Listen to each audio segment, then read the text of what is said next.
Welcome to the Voodoo Power Podcast. Welcome to Plates and Pancakes. We're sitting down today with Coach Kenn. Coach Kenn has been in the strength conditioning field for over 32 years, with 19 years college experience at the University of Louisville, Arizona State, Wake Forest, and Utah. He has 9 years experience in the NFL as a head strength conditioning coach at the Carolina Panthers, which includes an appearance in Super Bowl 50. His book, The Coach's Strength Training Playbook, is one of the most popular books worldwide, and he is recognized for developing the tier system as well as the Block Zero concept. He has won both the Collegiate and Professional Strength Conditioning Coach of the Year awards, and he is certified strength conditioning specialist, a registered strength and conditioning specialist with Emeritus Status, strength and conditioning coach certified, and a master strength and conditioning coach. He earned a Bachelor of Science degree in Health and Sports Science from Wake Forest and a Master's of Arts in Education from Boise State. So welcome to the show, Coach. Yeah, I think you missed my 8 years at Boise State in the college, but that's okay. You did a hell of a job. Well, I sure am sorry about that. I'm glad you caught me on it. So, all right. Like I said, I'm not too concerned. You did a nice job. I appreciate the intro. Well, thanks for coming on. Yeah. I hope it fit well. So, you've coached at every level, like we just read. I know you've worked in the high school. You've worked with Olympic athletes. You've just coached everywhere that needed a strength and conditioning coach. Out of all of those places, where do you think your skills developed the best? Obviously, my skills as a coach from a strength and conditioning standpoint were at Boise State. I mean, when I first started in high school, I pretty much was just working with the football team and coaching offensive line, defensive line, long snappers, and so tight ends. So that was an introduction to coaching. So just to step back, you know, I committed to getting to being a strength and conditioning coach my sophomore year of college. I figured this is where I love it. I'm always in the weight room anyway. There's actually a job I can do. You know, I'm with my strength coach every day, and I'm like, this guy's getting paid to watch us work out and give us workouts, man. This might be the ticket. But when I walked out, and I was just going through some old pictures, and I actually saw a picture of me on my very first day coaching. I was concerned. I walked to the practice field that what happens if I can't coach? Like, what if I don't resonate with the athletes? What if my personality and my presence is not copacetic or doesn't fit the flow? What do I do now if I fail as a coach? And fortunate for me, things kind of worked out from there and just started climbing the ladder. But as far as legitimate coaching and understanding the floor, understanding people, understanding communication and dynamics, it all started at Boise State. I mean, back in those days, you know, you had a 17-sport athletic department and you had the head strength coach and one GA. So it was lights out, knockout. And I did primarily all the Olympic sports as a graduate assistant. So I'm working all these sports plus football and basketball. I'm going to as many practices as I can. I'm meeting with all these coaches. I'm going to games. You know, my wife's working. She's covering us. I mean, she's got a full-time job. I'm on a GA stipend going to grad school. So we were all in, and she was all in with me. Thank goodness. And the journey really started there with a notion of, we'll go to Boise State, we'll be here 2 years, get my master's degree, get some college experience, and we're back in the Southeast getting a coaching job. Well, that 2 years led to 8. And then we just trickled south. We stayed out west for the majority of my career in college, but we just kept going south. So we literally went right down almost, I think it's I-84 or the 10, where we went Boise, Idaho, Salt Lake City, Phoenix, Arizona. So you couldn't go, we went one way right south, but we never got east until we went to Louisville and then but the other really intriguing thing that really honed my skills before I went into the NFL was the short period of time I was in the private sector in between Louisville and the Panthers. I worked at Ricky Prohl's place, Prolific Park. Me and Rick played college football together. Rick had a 17-year career in the NFL, and he relocated back to Greensboro after he was done playing and built this huge athletic facility in Park. So I contacted him, hey, I'm moving back.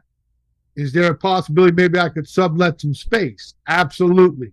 So I go in there, and I wasn't really looking to work with adolescents. Not because I didn't enjoy the high school setting. I was looking to deal with the high school kids, some pro athletes. I had some other things working on, so I didn't have to worry about general pop stuff. Where I think now, if I were to go back into that setting, I want to embrace general pop because of some of the ways I train now as a master's age athlete. You know, almost 1/3 of the training program is the pre-activity prep. Well, that's a friggin' workout or a training session for the general pop. I could make a living just taking them through my pre-activity preparation for even an NFL workout. That right there could be their workout, and they could be out the door in 40 minutes loving life, saying they train like a pro. But training, when I really knew I had a skill set, again, you have to have confidence. You got to have a little arrogance, a humbled ego. That all kind of changes as your life and your journey goes. It goes from real ego and arrogance as you're climbing this success ladder. And then when you get into trying to make significant impacts, you start to get more of a humbled ego and a humbled arrogance. Because if you're in athletics, you got to be an alpha. You got to be a dog. You can't be afraid to bark. So you got to have that. You're teetering on, a perception where people can read that the wrong way. And I'm sure people read me the wrong way a lot of times. And I'm okay with that because I'm true to who I am. A lot of times people will say, oh, he's so unapproachable. And I'm like, you can't say I'm unapproachable until you approach me. And then if I blow you off and I'm a jerk off, then you can say I'm an unapproachable a-hole. But until you take the risk to come up and talk to me, you really don't really know me. You just perceive to know this enigma who's Joe Big House Kenn. But coaching 10-year-olds, there was two things I learned about myself. Is there's something I did or something I just know, like I think, people call, sometimes people say it's a gift. Well, a gift's indescribable, right? That's why it's a gift. If I knew it, I'd be able to replicate it, but I just didn't know. But the attention span of a 10-year-old to a 12-year-old in an organized strength program is negligible. And for me, these kids resonated with me where they always listened. I very rarely had to repeat anything, and I very rarely had to restart something the next session with these kids. And I probably had about a dozen of these kids in my block 0 group. So was it they were scared of me and they didn't want to, or the kids that I accepted had a higher maturity level? Because I wouldn't, in the private sector, some people have that philosophy of take everybody you can because you got to make money. Well, I interviewed. Like, I wasn't taking you just to take you. I had to know specifics. I turned down a lot of money because I was like, yeah, this isn't going to work. Like, I can't do my best when you guys are half in it. So the coaching the 10-year-olds and being meticulous in the plan and very deliberate in the steps to success, and then their reciprocation on how well they improved was probably one of the highlights of my career outside of going to a Super Bowl and watching the elite level athlete perform at a high level and then watching the success of a lot of the college and high school kids that I coached. But that small group of 10 to 12-year-old kids who was in that Block 0 program at Prolific Park really resonated with me because of just again, how the whole package just fell into place, and it just made it an enjoyable experience to watch these kids progress and understand what we were trying to teach. So that was a definite highlight, probably one you wouldn't think about when you talk about the duration of my career and where I've been and the things I was able to see. It was a unique perspective. I'm glad it happened, even though that meant I was out of college or university setting coaching. But I also don't think, it's a timing. I don't know if I was at Prolific Park if I don't get my dream job with the Carolina Panthers. It just all fit in a unique setting. My belief and again, I don't like to talk politics or religion and things like that, but my belief in my faith is it was meant to happen. I believe in destiny a little bit, but if it wasn't meant to be, then things would have been different.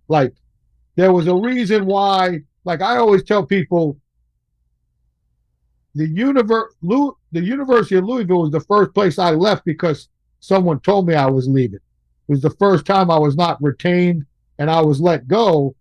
But there were several people I met there that I consider lifelong friends that I was supposed to go there and meet.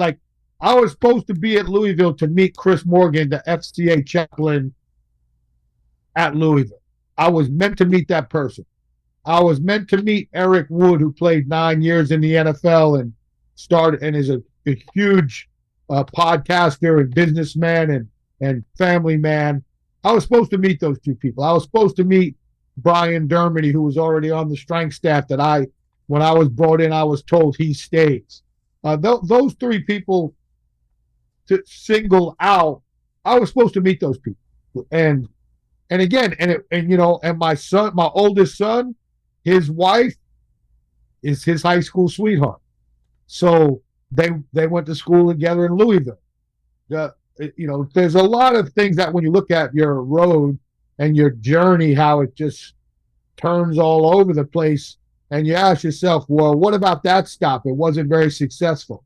It wasn't successful in wins and losses, but it was successful in the fact that I got to establish these relationships with these people that are lifelong now. I mean, these people, Chris Morgan, I call him my personal spiritual advisor, and then Eric Wood went from a player of mine to a friend. So it was a very interesting 2-year dynamic, and then the year transitioning out, and then obviously when you legitimately can tell people that you got your dream job, there is no other dream job for me.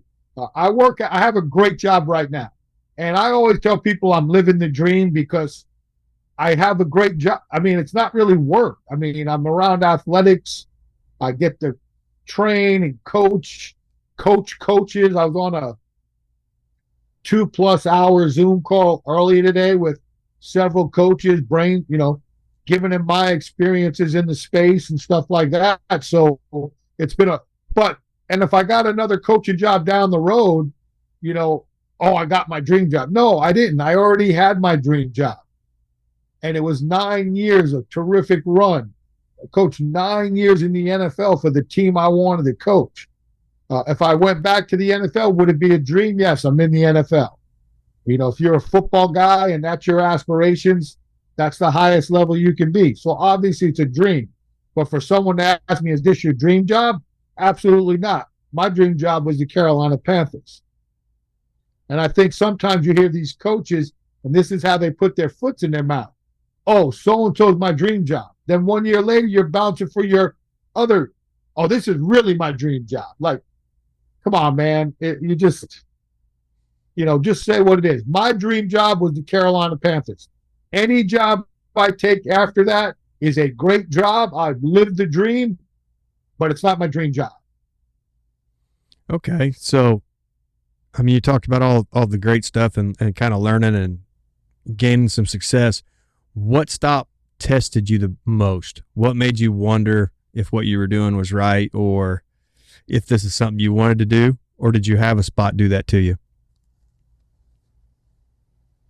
I don't know if it was so much that as much as it was take taking a couple of leaps of faith. Like, when I developed the tier system, I didn't develop it to be known around the world. I developed it because the women's basketball coach at Boise State, June Doherty, who was my #1 champion of all time at Boise State, she said in a meeting when I first got there, she was tired of using the old football programs in the weight room. Ding, ding, ding, ding, ding. I'm the strength coach for women's basketball. She's tired of seeing football strength programs. I got to figure something out. So that was somewhere where I tell people I took a leap of faith because I constructed a plan based off of, at that time, what my knowledge base was, how I was trained, and I was fortunate that I was trained in several different disciplines where a lot of times people are trained in a single discipline. So when they're starting out, they're very narrow-minded approach. I was exposed to multiple disciplines early in my playing career that allowed me to think slightly different than what the textbooks were saying, what the classroom lecturers of exercise science at the time was saying. So for me, it was, how do I design a plan based off what I know, what I believe in, that is, and again, it's not sport specific, but it's more of an athletic approach than a lifting approach, right? And that's how the dynamics of the tier system came to be. But, I took a bunch of beatings with the high level people at the NSCA when I got my first article published, because it didn't fit the norms of what they believed to be the protocols of program design and exercise choice and order. In the end, I tell people all the time, lifting programs are for lifters. I don't train lifters. And I train for sport, and sport has different dynamics. It's a very multiple KPI approach that interchanges and intertwines anytime they go to competition. Very few athletes are just dominating in one specific domain of strength or speed or power, when they go to sport. With the exception of throwers and sprinters who can pretty much train low rep, higher intensities, max effort type things because it's a more dynamic approach. Most athletes in team sports can't. There's a duration, there's an endurance component, there's a power component, there's a speed component.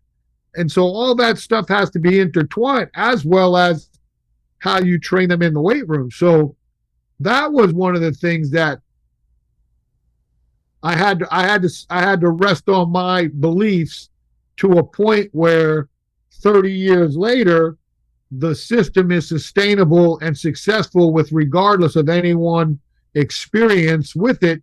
If they pick up the book and try to apply it, it's had success regardless. So it's not anything rocket science. It's somebody who was willing to push a few boundaries early in his career, show a little creativity and innovation, and it popped. Is it the only way to train an athlete to win a championship? No, I've gotten beat by plenty of people who train different than I do. I've beaten people who believe they train exactly the way you should train. So in the end, the dynamics of sport really come down to how well they're ready to go on their turf, their court, their pitch, their field, etc. We're just assessing and hopefully enhancing some of their traits. And if we're fortunate, they built enough confidence in what we do in their body that when they go out there, they can play at a slightly higher level than they did the year before. So talking about the tier system, just kind of as I was researching it, it almost reminds me of the 5-3-1 in the fact that you get to see all of these coaches all over the country take it and then evolve it to their needs, tweak it here, tweak it there.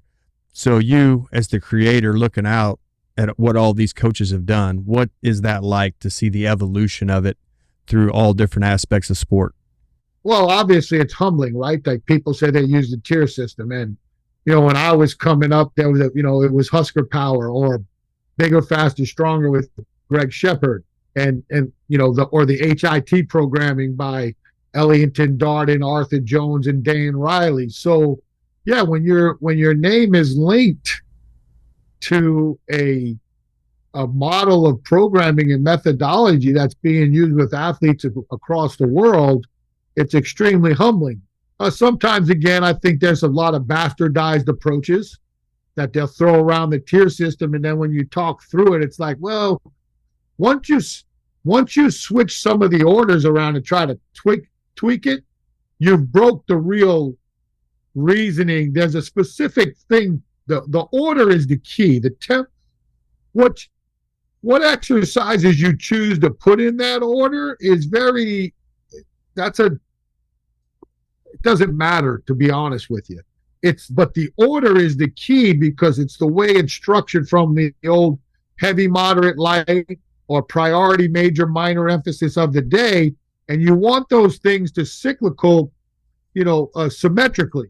So unless it's a sport dominated by one or two different categories, then you can make it. But if you're dealing with, a traditional athlete where upper body, lower body, and total body strength, power are all intertwined, you want one of those to be the foundation, the priority one day a week. You want one of those to be the major emphasis of the week. You want one of those to be, the minor emphasis of the week. When people start kind of flipping around those first three tiers, it starts to become more like a traditional program. But again, I cannot fault people for trying to make it their own, because that's what I told all my assistants. I go, look, man, this is how we're going to do it when you work for me. My goal is to teach you all the different ways, so when you go out, you can make your own decisions. And a lot of times they'll go out and explore 4 day a week, and again, I know a lot of my guys, they go back to the 3 day approach because of time, right? It's a very efficient when it comes to the amount of time it takes to be successful with all the other things the athlete has on their calendar for the week. So that's one thing. The 5-3-1's funny because Jim's extremely smart. He's killed it. I love it. We actually wrote an article of 5-3-1 programming a year before Jim wrote that book, and we published it in Elite FTS. So it's kind of a cool little backstory to 5-3-1. I mean, I tell people we were doing 5-3-1 before 5-3-1 was out there, and published an article when Jim was working at Elite FTS. So a lot, and again, it's the same thing. You see these things and you talk about it, and it's no disrespect because everybody finds ways to do things. Like when I looked at what I was doing, that was before I created this program, before I first read The Strongest Shall Survive by Bill Starr, and realized that what I created was almost like Bill Starr's program, but on steroids. Like I just developed this like super model of what he was already discussing. And so again, it all circles back like, I don't want to, when you look at like triphasic training, I've not studied triphasic training because it just didn't fit my repertoire, because I came from an HIT background where quality repetition tempos are always going to be in play. But when you look at what Cal and his partners have developed, it's almost an accentuated tempo training based off the philosophies of the perfect rep, which Arthur Jones said, 2 count concentric, 4 count eccentric, mid count pause, and a terminal pause at the end of each rep. Then they just expanded that through entire blocks of training, or no different than when Charles Poliquin was the first coach that actually showed you in scale the tempo of each movement, X11 or X42, and concentric bar speed, explosive, then it's 4 count negative and 2 count pause. So there's different variation when you peel back the layer of onions of what anybody's done, whether they created it themselves based off the knowledge they accumulated, you can kind of find where some of it originated and then how they manipulated it and progressed it on their own. Just like they may have done that, and then and that's where I like to do. Like I don't do this and that's why I don't play the game on social media with the way these people go banging on each other's programs. I look at what somebody's done and I try to hammer away with where are the roots of this stuff. Not to degrade it, but to understand, okay, this is where, to me, whether they did it or not, doesn't matter. This is how I do things. When I peel the onion of programming, I always go back to, okay, where did it originate from? Like, where did this concept come before they put it out there at a higher level? And that's just to show that great minds think alike. And regardless of the era, training's training. There's always going to be concepts that are based off repetition tempo. There's always going to be concepts based off of exercise choice and order. There's always going to be questions of what's the quality amount of time for an athlete to train a week in the weight room versus his other disciplines. And again, a lot of it is just based off of how important the role of strength training is. I think strength training is important to all sports, but does every sport need to train 5 days a week, 4 days a week, 3 days a week, 2 days a week, or 1 day a week? That's got to be an assessment based off of watching practices, how much time's invested in the practice, how much practice time is actually they invested in. Like in football, yeah, you're out there 2.5 hours, but you're not practicing 2.5 hours. But in tennis, you might be. So there's a different concept. If I'm practicing 3 hours, but I'm really only doing 30 minutes of work, I can probably lift you harder and more times a week than if I practice 3 hours and I'm probably in there doing 2 hours or 2 hours and 30 minutes worth of work.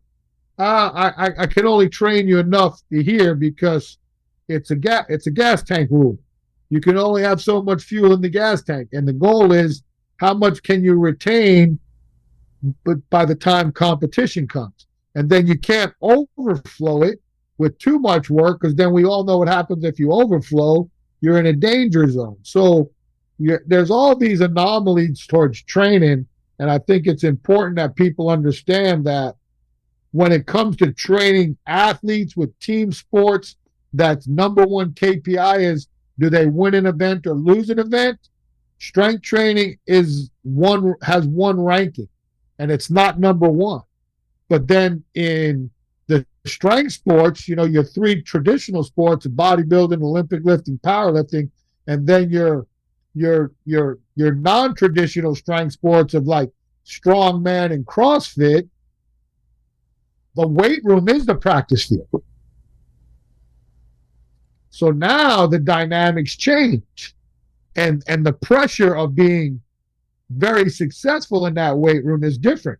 A sporting athlete can have a bad week in the weight room and still dominate on Sunday. A strength athlete has to have solid training throughout, because when he goes to competition or she goes, if they miss a weight, that could cost them a podium, money, or scholarship. So it's a lot different pressure when you're a strength athlete in the weight room versus a non-strength athlete.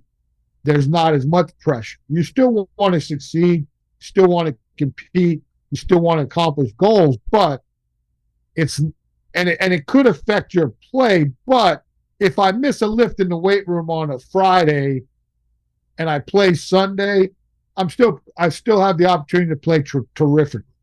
So taking that into account, looking further into the block zero, it seems like you're talking about power athletes like barbell athletes, power lifters, and stuff like that. That block zero is perfect to bring in after a meet and work that back up through to start over.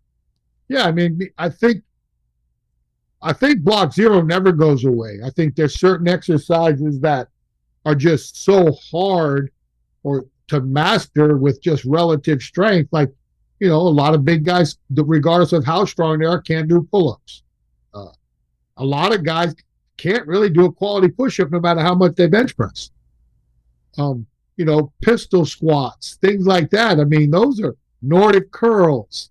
These are basic body weight fundamental movements that if you don't master it at an early age, it's hard to catch up. Like, it's to use it or lose it with some of those exercises. And I think like pull-ups, Nordic curls, and pistol squats, if you can master that at a young age, you can't afford not to do those once or twice a week, because you'll lose it. And if you lose it as you're older, it will be harder to gain.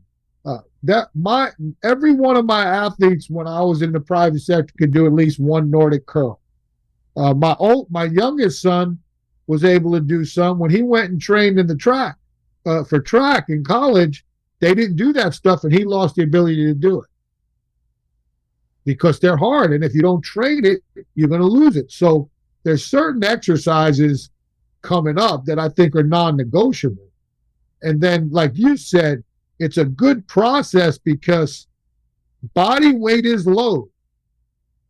Light weights and endurance type work is low.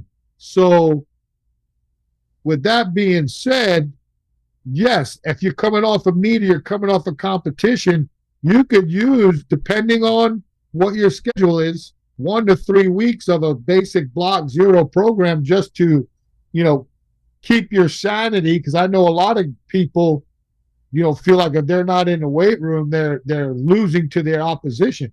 I mean, I worked with a guy, Brian Shaw, for the last 2 years. He's that guy. Like, if he doesn't have a goal in the weight room, he's kind of lost. Or if you tell a guy to stay away from the weight room, they get the jitters because they feel like they're just lazy and doing nothing.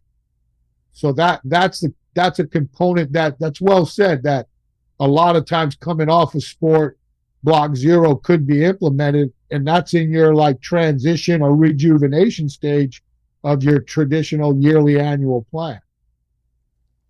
Now, what do you find when you're talking to coaches and trying to help different people figure out your program? What do you find is the biggest misconception?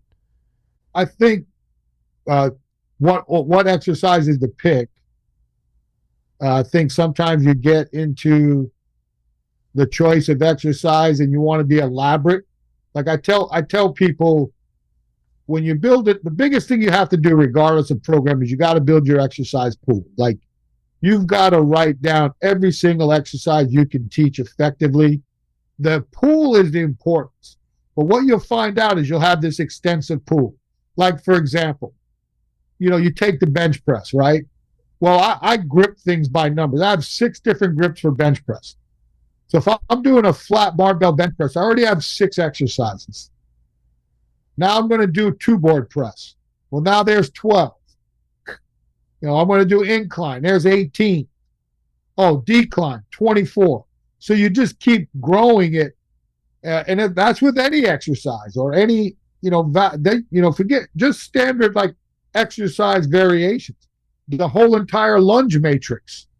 I mean, there's, you got your transverse plane, your frontal plane, and your sagittal plane work. So now you got all these patterns. Well, now I'm going to hybrid it. I'm going to do a walking lunge, or I'm going to do a lateral lunge into a reverse lunge, or a transverse lunge into a forward lunge. So you got all that component. But what I found, especially in the NFL, what I found was you can continue to tar the screws, and you may find a specific exercise for one athlete from a protection standpoint or coming off an injury. But in the end, you're going to try to come up and say, hey, I'm going to rebuild this. I'm going to do this. I'm going to do that.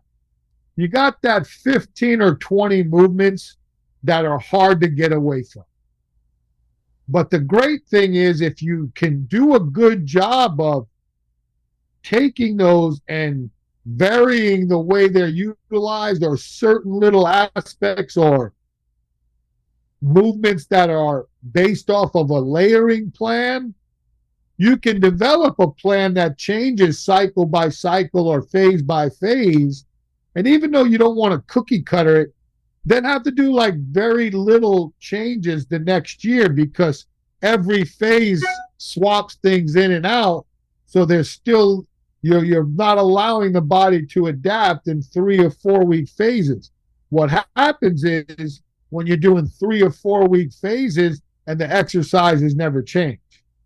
Now there's an opportunity for fatigue, lack of progress, and also, not necessarily detraining, but a process of getting weaker and losing substance and losing motivation.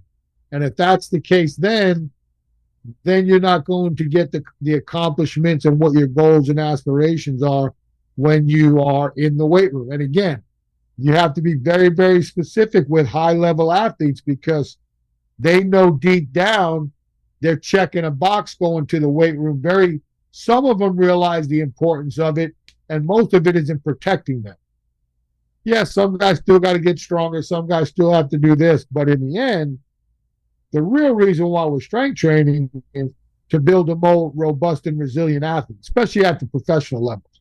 They've pretty much gotten to the point where their athleticism, their strengths, are their strengths. They don't really need to be improved. You're looking to see how you can be an asset and build up on their weaknesses. And that's crucial. That's at that level. You might get a rookie that needs a little work, especially a lineman, but overall, your biggest goal is, can you build this robust and resilient athlete, and can you build a plan that includes movement patterns and exercise, and even on the field, drills that can help? The number one thing is, can we put the athlete in a position where the chances of soft tissue injuries are minimal? You can't say they're not going to occur, but really some of the key components that I think a quality strength program can show some asset to is soft tissue injury and posterior shoulder. I'm not, there's ankle, knee, but really, if you can put together a program that builds some robustness in particularly the hamstring, right? Low back strength, which ties into your core, and then build a really strong and robust shoulder joint, I think you're doing the athletes at really any sport a high service. Listening to you talk, and then taking that back to somebody like Louis Simmons, you're really working a conjugate style progressive system. So you're layering multiple exercises so nobody ever really stales out. Nobody plateaus. Yeah, and I just finished reading a book on conjugate. I would say we're more of a structured conjugate where, he's dealing with professional powerlifters. They do a lot of stuff on weekly bases. We do more things in 3-week or 4-week blocks, but it's still conjugate. It's not like 4 weeks we're just trying to get big in that traditional linear type of periodization where you have different, you're only concentrating on one level. We're very concurrent sequencing. We have a very good ability to stay successful with that and not see too many detriments of training multiple traits in the same time. Because again, too, the way the training calendars are built for most team sports, it's very hard to overtrain because you're always going to get a break.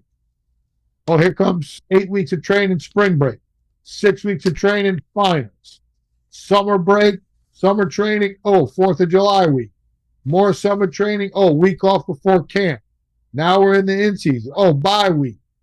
So there's always capabilities when it comes to training in professional sports and college sports because the academic calendar and then the rules will dictate so many ebbs and flows and breaks.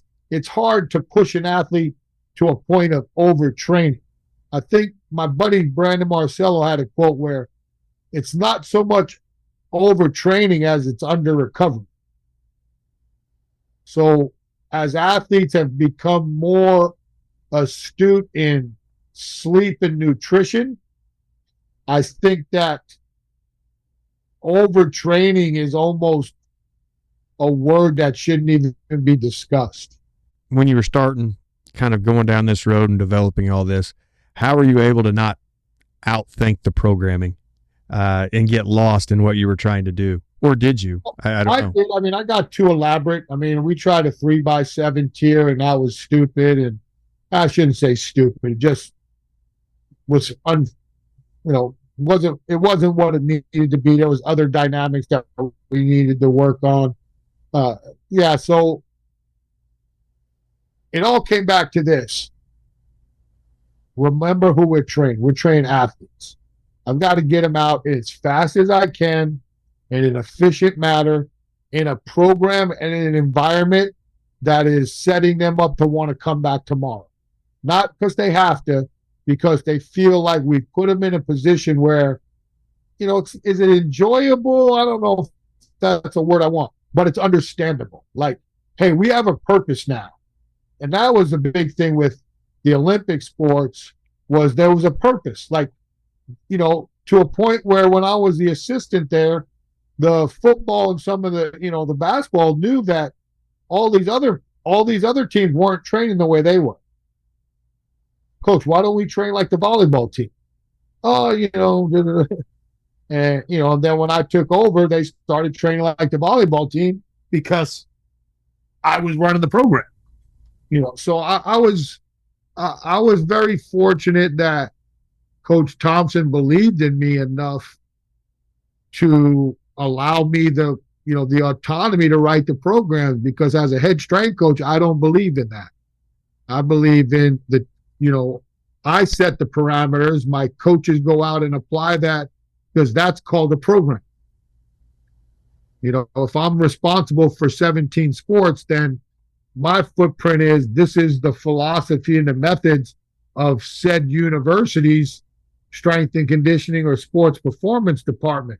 If you're willing to accept that, you can be hired. If you're not willing to accept, because you've already established your own beliefs and you feel very strongly with them, I'm not going to tell you you're right or wrong. I'm just going to tell you this position is not for you. Because if you come in, you've got to absorb our methodology, kind of like Nick Saban. He hires all these coaches, but you're going to run his offense. And you're going to learn his terminology. Rightfully so, because the wins and losses are on him. Just like as a strength coach, if the wins and losses are on you, they're not calling the assistant strength coach into the office to why isn't our guy strong enough? Why aren't we in shape? They're calling you.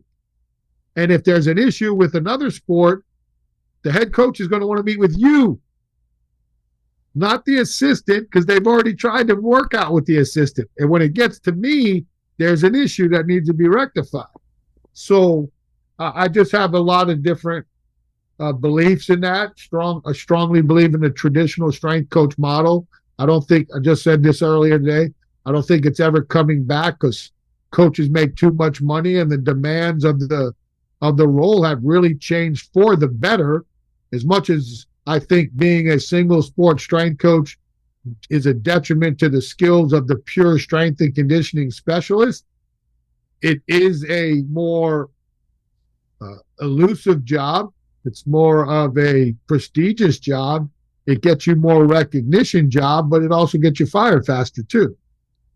So you better be willing to accept that. I mean, there's always going to be a race to have athletes ready, no matter where you're at. You always want them ready for the season. But for college, for so long, you had 4 to 5 years, depending on if you redshirted a kid. Sure. Now you've got the portal, and so I don't know. There seems to be more pressure on strength and conditioning coaches to get them in the system and get them up to speed as quickly as possible. How have you seen that change from where you're sitting? Yeah, I don't like it, because I created a 4-year, 5-year quadrennial plan for college athletes. Block 0, 1, 2, 3, 4, 5. I built a semi-structure based off of like an Olympic calendar. That's where we got quadrennial plan for. For the Olympic athlete, it's a 4-year window. And so for us, it was, hey, we want these guys or these athletes to really peak their senior year. That's their money year, right? Now, it's hard to do that because you're being judged by athletes differently because, if you push them too hard, I don't like strength coach, I'm transferred. Why? Because I pushed you hard. I don't know. You said you wanted to go to the NFL. I know how to do that. So it's more like free agency. I think, you've got to be, I don't know if you can be as rigid as you were back in the day in college. Like I always said, one of the things in college is a lot of stuff's mandated. So if I have 60 kids in college and it's Big Squat Wednesday, unless you're, depending on where I was philosophically and belief-wise, but unless you were hurt, the whole team squat. In the NFL, we had Big Squat Wednesday, but I might have 8 different squat variations going on. So I think you've got to almost study more about, again, conjugate variations and know and this is where the exercise pool is so important, so that you have your pool to draw from when you're building out plans. If it's not as much as it was back when I played college football, but if a guy was an all machine guy, I can't bring him in and have him do cleans day one. You got to be able to build a program that's going to fit him. Like I had an athlete come in like the 3rd week of the season. We went to the Super Bowl, and he's a Hall of Fame. He's going to be voted into Hall of Fame as a defensive end. And I go, hey man, good to see you.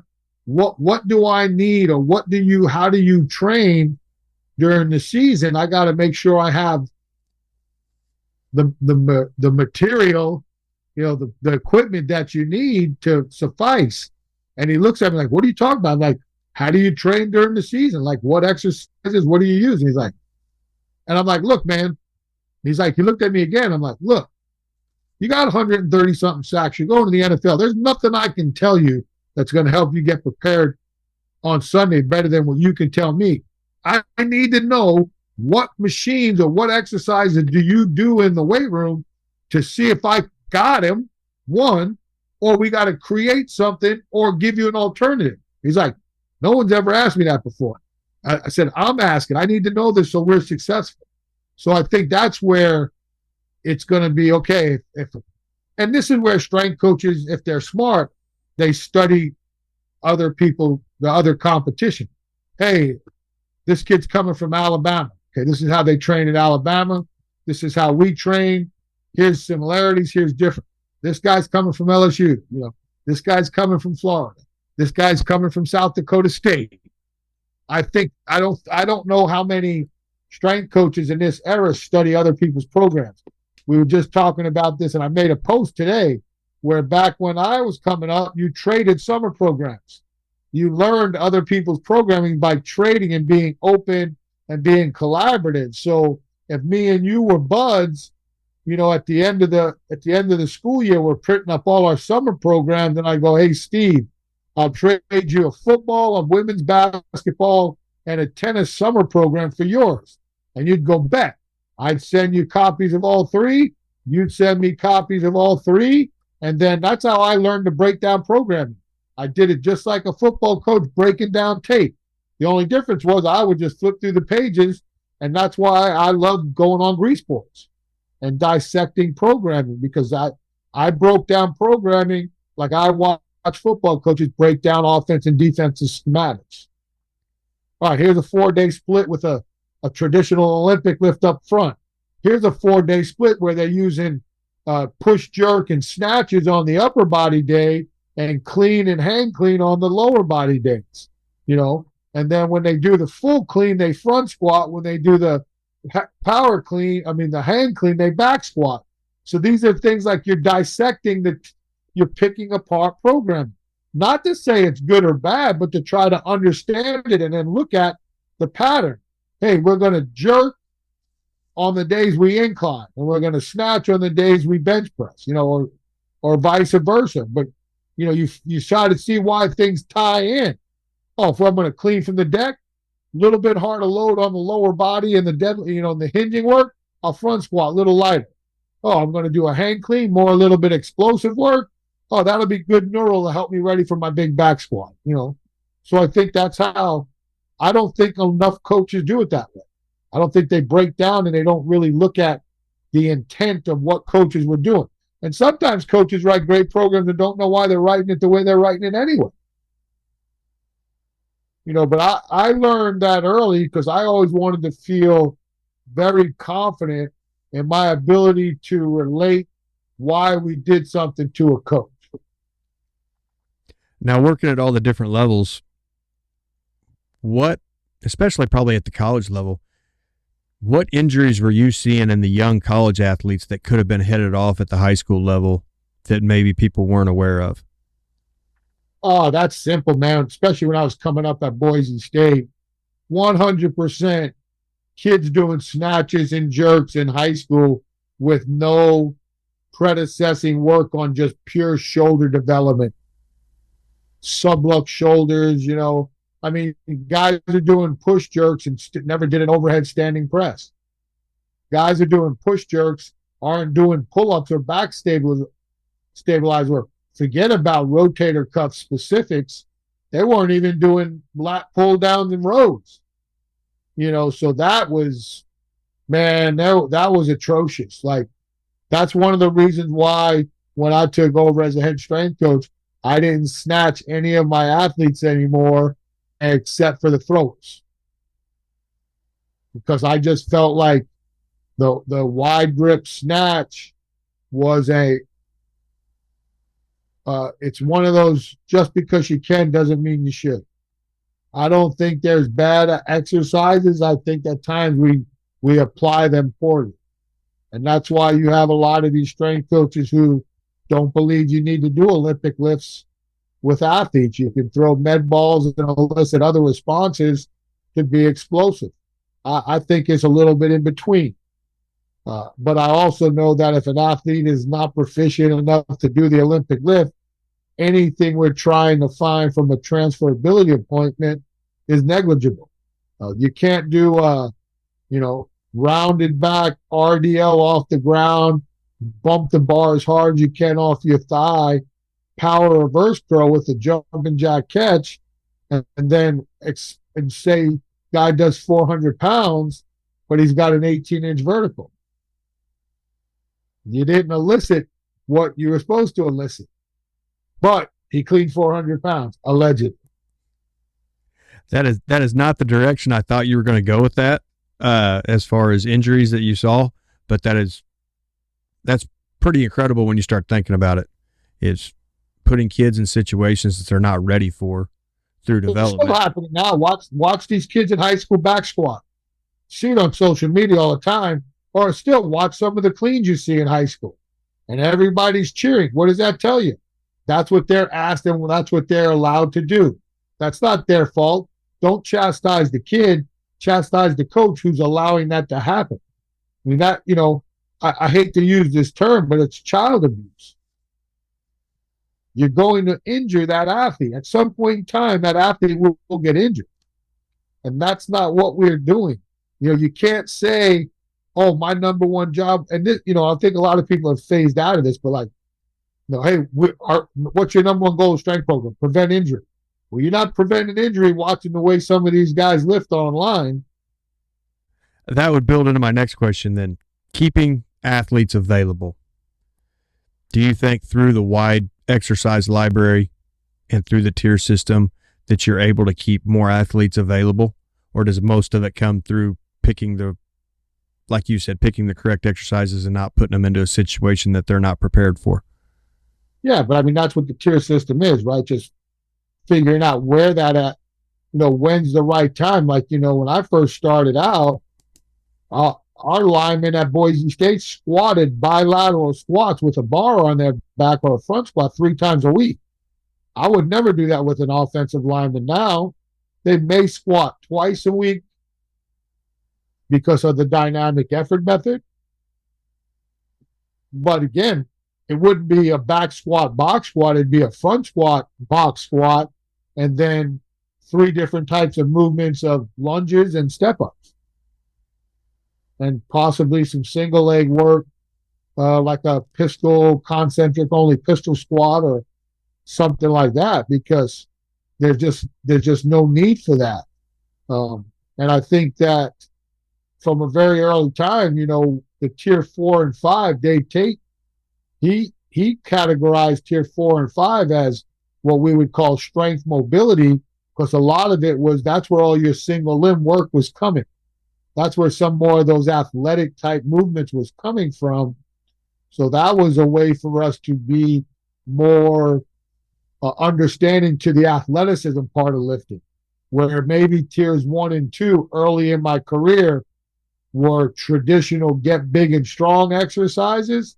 We always knew tier 4 and 5 were going to be those more athletic type relationship exercises that can help improve, single leg and single limb or arm strength, which would help in retrospect, you would hope, improve stability in the muscle joint and it's improve range of motion to hopefully negate the opportunity for them to get hurt.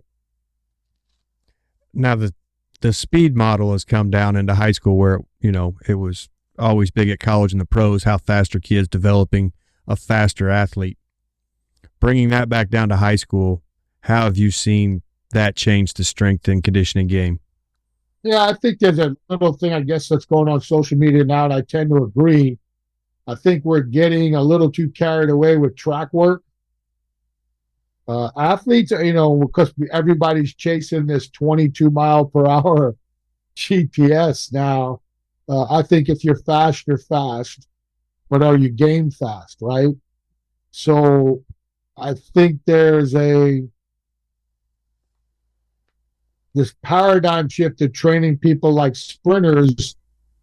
Remember, the sprinter only needs to worry about one metrics, maximum velocity.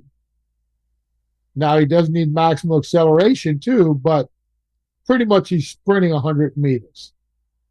My athlete's going to change direction a minimum of 7 times in 100 meters, unless he just breaks one down the sideline untouched. Very few times that happens. That athlete's very rare. So I think that we've got to be understanding that it's like the tier system. It takes derivatives from bodybuilding, powerlifting, Olympic lifting, strongman now, some metabolic demands from CrossFit. Same thing with track. We've got to take some of the good and flush out the things that are non-worthy. But we're getting so infatuated with numbers now because we're able to see miles per hour through our GPS units. It's a lot easier to track stuff like that because it's not stopwatch based. So I think we need to be concerned about that a lot. All right. Now you were talking about social media critiques and arguments going back and forth. Powerlifting at the high school level takes quite a few shots on social media. What are your thoughts on powerlifting your upperclassmen? Well, you got to remember, first and foremost, let's just be quite aware, some states, powerlifting is a sport, is a team sport. So if that's the case, that could be the athlete's second sport. Got to be aware of that. I like powerlifting. Both my kids competed as powerlifters in their early years of high school not because I wanted them to be powerlifters, but as much as I wanted them to, because at that point in time, they were in team sports. Now, track and field is not necessarily a team sport, but I think the powerlifting helped my son anyway because it taught them that they're out there on an island by themselves and they have no one else to rely on. And if you want to win, you got to pick that weight up or you got to move that weight. So obviously, I love the sport of powerlifting. I did 20 years of it, 20 plus years of it. And there's merit in some of the movements when it comes to the development of an athlete. But when it comes to training a sport with a sport, I'm not in agreement because powerlifting only gives you certain KPIs that are needed to be a successful sportsman. So I'd like to see you do a more diverse programming effect with an athlete during that school year. But if the athlete's second sport is I compete on the powerlifting team, then that kind of changes the dynamics a little bit. I would still find a way to talk to the powerlifting coach if I'm the second sport coach, because I'm going to need to do some conditioning. And if it's a bigger kid and he's going out for throwing, we all know there's limited running they do on track practices, because they're going to go out and throw for 30, 40 minutes and then they're done, right? Then they go to the weight room and do their lifting, where, sporting athletes, you got to know your skills. You got to know your drills. So you can't, a thrower, all right, we got 25 throws today. That's it. Knock them out, go retrieve my implement, come back, bomb another one, knock it out, mark up some scores, see where I'm at, do some range scoring, and then get prepared for the next day. So, yeah, I think that, again, it's just in the end, it's a conscious awareness by the coach, just to see, like you say, you got to keep your head on a swivel. You got to be on the peripheral. You can't be narrow-minded and sharp. You got to be on the peripheral. Well, I know it's getting late back there, and I appreciate all the time you've taken, so I'll ask you this question, and we'll kind of wrap it up. But looking back over your career, what attributes do you have that made you so successful at every level? Again, things that you call a gift. I think because of where I grew up, ethnicity and demographics were nothing. I grew up lower middle class to middle class in an area that had multiple ethnicities, and you're going to deal with that in coaching. So for me, and then as I came through coaching, I got exposed to even different ethnicities and different ways of life that made me even stronger as I kept going up. So I lived in New York. New York's a melting pot. Most people immigrate. Where do they bring into? Ellis Island and Statue of Liberty, the whole nine. Everybody knows all the movies. So that right there was nothing, for me to, go to school with African American, black people, or Asian kids, or kids from Puerto Rico, or Spanish kids. I was doing that from the first grade. I was going to school with kids whose mom and dads were from Italy that couldn't speak English yet. So I felt like that's something that, because I grew up in that, that's like a gifted gem that none of that phases you. Like, I don't see color. I see, do you work hard or you don't? Do you care or you don't? I mean, or can I help you with, you got a problem? And then as I Utah was another great experience, because now I get exposed to the Polynesian culture and the Mormon religion. So now I'm coaching a totally different type of athlete and personality traits with the Polynesians. And then I'm also learning from men who are coming back. You're when you come back from a mission, you're a man. Like, you've invested 2 years, you've committed 2 years to your church and your faith to go out there and promote what you believe in. And that's I think things are loosened up. But back when I was at Utah, it was hard. You could only talk to your mother on Christmas and Mother's Day, and you were out there. You had to go. If you had to go to a foreign country, you spent months at the mission training center learning that language. So it was a huge commitment. So you had to treat those kids when they came back off their mission a lot different than you would treat a 17 or 18-year-old freshman who's just a punk. I mean, when they turn 19, they go on a mission. They come back, they're 21 and quite possibly getting prepared to get married and start a family. So, and then, back when I was there at Utah in the early 1990s and 2000s, that was still rare. There wasn't a lot of, young women having kids out of wedlock and stuff like that. I mean, most of the time you start a family, you're having kids. Now society is more acceptable, and as well as everybody is when it comes to, non-traditional child, having non-traditional pairings having children. There's no official bond. They say, I've been with this woman, or I've been with this man, or we've been together. My special person in my life. We've been together. We want to have a kid, whether it's an adopt or we had a kid out, we just had it. We wanted a kid. And there's that whole thing, all this stuff as a coach, you have to be aware of, because it's different from a communication standpoint. It's not like, when I came up traditionally, I was around a lot of people who had 2-parent homes. There's a lot of areas in the world and a lot of areas in the United States where that number is negligible in some areas. And so what's a traditional home to me is not a traditional home to someone else who was raised by their mom and grandma versus I was raised by my mom and dad. These are things as coaches you have to be aware of. You can't just roll through these people. You have to know at least a basis of the type of upbringing these kids had, because that will help you establish your voice. You can say things a lot of different ways with the tone of your voice. I might know that I can come out like I may have met your dad, and your dad might have, he might be he's hardcore. I know I can come at you and you can take it. I might meet someone else who was raised by their grandma, and grandma loved that boy up. I'm going to bring that kid in the office and address him, because he won't take it. He won't be able to take what you took in front of the group. You see what I'm saying? These are things that are just, it seems like common sense, but I think sometimes we forget that there's an understanding to learn and the understanding to the mental aspect of how someone was brought up and who brought them up.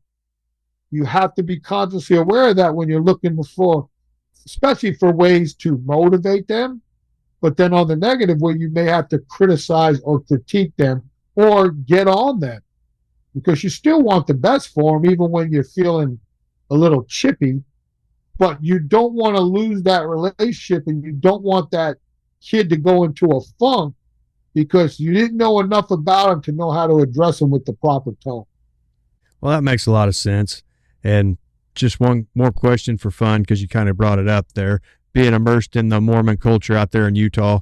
When I lived in Montana, there was a lot of people from Utah there, so it was a big deal.